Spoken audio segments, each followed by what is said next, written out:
काय गे काय करते? खोली आवरून ठेवते का? खोली नको आवरू, सामान आवरायला घे. का कुठे जायचंय का? हा जायचंय, फुटपाथ वरती राहायला जायचंय. तिथं बी जायची लायकी नाही आपली. काही काय मनाला येईल ते बडबडता हो. उगाच यायचं आणि बडबड करत बसायचं. येडा समजू नको मला.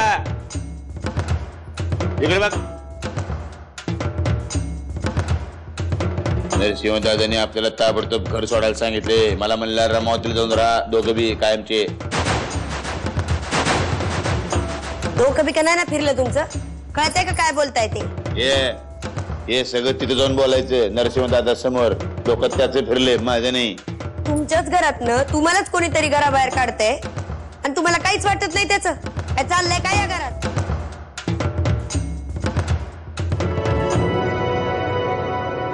अहो वामन दादा बोलले त्याबद्दल तुम्ही काही ठरवलंय का? म्हणजे नीट विचार केल्यानंतर मला सुद्धा त्यांचं म्हणणं पटलं.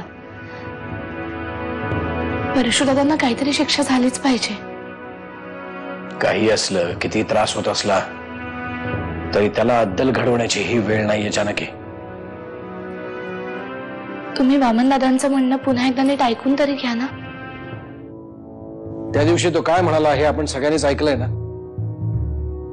आणि मला एक सांग, परशुनं सुमित्राला आत्महत्या करायला प्रवृत्त केलं हे वामन कसं काय सिद्ध करणार आहे कोर्टात?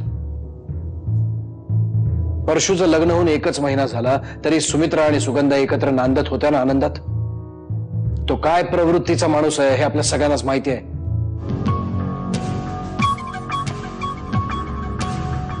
हे बोडक्या इथं बसलाय वय, घरभर शोधून राहील तुला. अरे काय पण कर बाबा, पण या घरातनं माझी आणि यांची जी हकालपट्टी चालली ना ती थांबव की रे. अरे म्हणजे तुम्हाला हाकलतात की काय घरातून? अरे हुकूम तर कवाच सुटलाय. आता फक्त आमचं सामान बाहेर काढून ठेवायचं राहिलंय. नरसिंहा, कुठे कामाला निघालायस का? हो आदेबाई, आज एक पत्रकार परिषद आहे ना, त्यासाठीच निघालोय. तुझा आशीर्वाद घ्यायला येणारच होतो. कशाबद्दल? मी आणि माझे सहकारी ठरवणार होतो निवडणुकीनंतर कोणत्या पक्षात जायचं ते. मग कुठे जाणार बाबा? पहिल्याच पक्षात का? आम्ही असं ठरवलंय की आम्ही अपक्ष आमदार म्हणून विधानसभेत बसणार आणि पुढच्या इलेक्शन्सना स्वतःचा पक्ष स्थापून इलेक्शन्स लढवणार. वा, अरे देवा, माझी सुगंधा पडली, पायरीवर घसरून पडली. सुगंधा, अरे कोण आहे का? सुगंधा, सुगंधा पडली हो. कोण आहे का तिकडं? अरे देवा, केवढं लागलंय सुगंधा. केवढं रागात आलं इथे.